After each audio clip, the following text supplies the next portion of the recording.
आज 13 जनवरी 2026 को ईरान में आप सड़कों पर देखोगे तो वहाँ आपको कहीं धुएं के गुब्बारे दिखाई देंगे तो कहीं गोलियों की आवाज़ सुनाई देगी। और ये सिर्फ आज नहीं हो रहा, ये पिछले 15 दिनों से हो रहा है। ये कोई एक जगह नहीं हो रहा, ये ईरान के 31 में से 31 प्रांतों में हो रहा है। और ये कोई साधारण विरोध प्रदर्शन नहीं है जो 2022 में अमीनी के समय हुआ था, जो सिर्फ हिजाब प्रोटेस्ट को लेकर था, बल्कि ये एक बहुत बड़ा उग्र आंदोलन है। और इस बार कोई शासन की सुधार की बात नहीं है, बल्कि शासन को खत्म करने की मांग। और यह ईरान में मात्र 15 दिनों से नहीं चल रहा। इसके पीछे ऐसे कई कारण हैं जो सालों से महीनों से चले आ रहे हैं, जिन्हें ईरान की सरकार लगातार सत्ता की ताकत से दबा दे रही थी। तो आइए जानते हैं ऐसे क्या रीजन थे जो आज ईरान को इस बदहाली की हालत में ले आया है। और ये जो आप विद्रोह देख रहे हैं, इनका सबसे बड़ा चेहरा वह है खामनेई। आज जो विद्रोह सड़कों पर हो रहा है वो इसकी लीडरशिप में नहीं हो रहा है, बल्कि इसकी लीडरशिप के विरोध के कारण हो रहा है। ये वह लीडर है जो जनता के विश्वास से नहीं, बल्कि इनमें डर और धर्म की झूठी भुट्टी पिलाकर शासक बना हुआ है। और इसकी सत्ता पूरी डर पर ही काबिज थी। और कहते हैं ना कि जब डर खत्म होता है तो सीधे जनता डराने वाले को ही खत्म कर देती है। और आज यही हो रहा है ईरान में। तो इस आंदोलन की बेसिकली आप शुरुआत कह सकते हो वह जून 2025 में और करने वाला अमेरिका इसलिए क्योंकि जून 2025 में अमेरिका ऑपरेशन राइजिंग लॉयन के तहत ईरान के जो परमाणु ठिकाने रहते हैं वहां पे बमबारी करके इसके परमाणु कार्यक्रम को नष्ट कर देता है। और जवाबी कार्रवाई में ईरान कुछ नहीं कर पाता। और यहीं से लोगों को समझ आ जाता है कि खामनेई इतना भी मजबूत नहीं जितना ये समझ रहा है। और होता क्या है कि ये अमेरिका जब ये हमला करता है तो ये ईरान पे सैंक्शन भी लगवा देता है।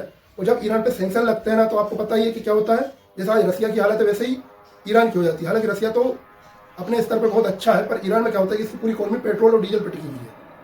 तो जब इस पर प्रतिबंध लगते हैं तो कोई खरीदार नहीं मिलता है। और इसकी जो मुद्रा है रियाल, उसकी कीमत रत्ती के भाव के बराबर रह जाती है। और लोग जो शुरू में विद्रोह करते हैं वो इसलिए करते हैं क्योंकि ईरान की हालत बहुत खराब रहती है।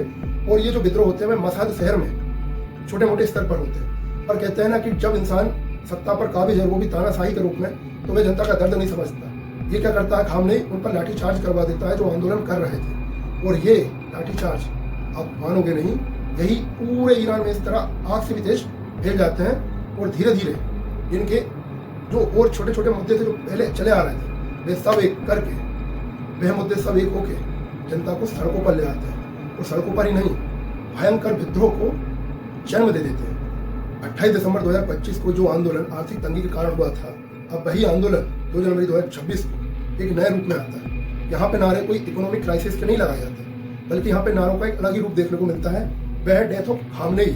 सोचो, उस व्यक्ति को मारने तक की कह रहे हैं। और इतना ही नहीं, और एक और जो नारा है जो शायद आपको सोचने पर मजबूर कर दे, वह है we don't want Islamic republic. इसका मतलब यह है कि आप जो हमको सरिया कानून जबरदस्ती थोप रहे हो वह हमें नहीं चाहिए।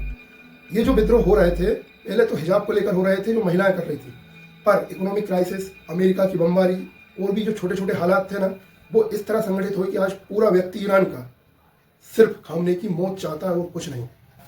और ऐसा मैं नहीं कह रहा, ऐसा आप उनके नारों में देख सकते हो। और होता क्या है कि 5 जनवरी 2026 को यह आंदोलन कुर्दिश इलाकों से होते हुए बलूचों तक पहुंच जाता है। और ये लोग क्या करते हैं कि पुलिस पर हमले तेज कर देते हैं। और अभी जो 12 जनवरी प्रेजेंट टाइम पे यहाँ पर सैकड़ों लोग मर चुके हैं। और इतना ही नहीं, इन लोगों ने मस्जिदों तक को जला दिया है। आप सोचोगे मस्जिद को क्यों जला रहा है, ये मैं मान सकता हूँ कि ये गलत है, पर आप इन लोगों का मानना ये है जो कह रहे हैं कि इन पर इतना प्रेशर बनाया गया धर्म का, आप मानोगे नहीं, ये लोग धर्म का ही विरोध करने लगे। तो कहते हैं कभी कोई चीज़ जबरदस्ती नहीं देना चाहिए। और ईरान में जो हो रहा है, सरकार क्या कर रही है, तो सरकार कुछ नहीं कर सकती क्योंकि सरकार के पास इतना पैसा है ही नहीं। और होता क्या है कि सरकार जो ईरान की थी, ये अपना तेल वेनेजुएला के जरिए बेचती थी। तो इससे क्या होता था कि ईरान पे जो प्रतिबंध लगे हैं, अगर खुद नहीं बेच पा रहे तो वेनेजुएला के जरिए बेचती थी। इससे इसको अच्छा मुनाफा हो रहा था। और एक और प्रॉब्लम आती है, वह आती है क्या, अमेरिका जब वेनेजुएला के राष्ट्रपति को ही गिरफ्तार करके ले जाता है तो इसकी इकोनॉमी अचानक से कोलैप्स कर जाती है। और ये लोग छोटी छोटी चीज़ों पर सब्सिडी हटाकर पूरी सब्सिडी सरकार के कर्मचारियों पर खर्च करना स्टार्ट कर देते हैं। और यहीं से जनता हिंसक होती है और सड़कों पर उतर आती है। और आज भी 31 में से 31 प्रांतों में भयंकर विद्रोह छिड़ा हुआ है। पर आप सोच रहे हो कि ये विद्रोह आखिर फैला कैसे, तो आपको पता है कि इंटरनेट है और इंटरनेट से 1 मिनट में हर चीज़ वायरल हो जाती है। पर ईरान की सरकार ने 8 जनवरी को पूरा इंटरनेट शट डाउन कर दिया, क्योंकि ये लोगों ने एलन मस्क के जो स्टारलिंक प्रोजेक्ट है ना, जिसके तहत सैटेलाइट से इंटरनेट की सुविधा मिल सकती है, उसका यूज़ करके ये अपनी वीडियो को एक जगह से दूसरी जगह भेज रहे हैं ताकि जो जनता अभी तक आंदोलन में शामिल नहीं है वे भी शामिल हो जाए। बाकी ये आंदोलन दब सकते थे, पर यहाँ के सुप्रीम लीडर जो खामनेई है, वे जनता के सामने ऐसी ऐसी बातें कर रहा है जो आंदोलन को शांत नहीं बल्कि और उग्र बना रहा है। 9 जनवरी को खामनेई कहता है कि ये जो लोग प्रोटेस्ट कर रहे हैं वे लोग गद्दार हैं, वे अमेरिका के एजेंट हैं। आप समझो अपने ही देश के नागरिकों को, जिनके आप शासक हो, उनको आप गद्दार कह रहे हो, तो फिर ये लोग आपके प्रति क्या सोच रखें। और फिलहाल अभी सैकड़ों लोग मर चुके हैं, जो डाटा बताया गया है हालांकि कम है।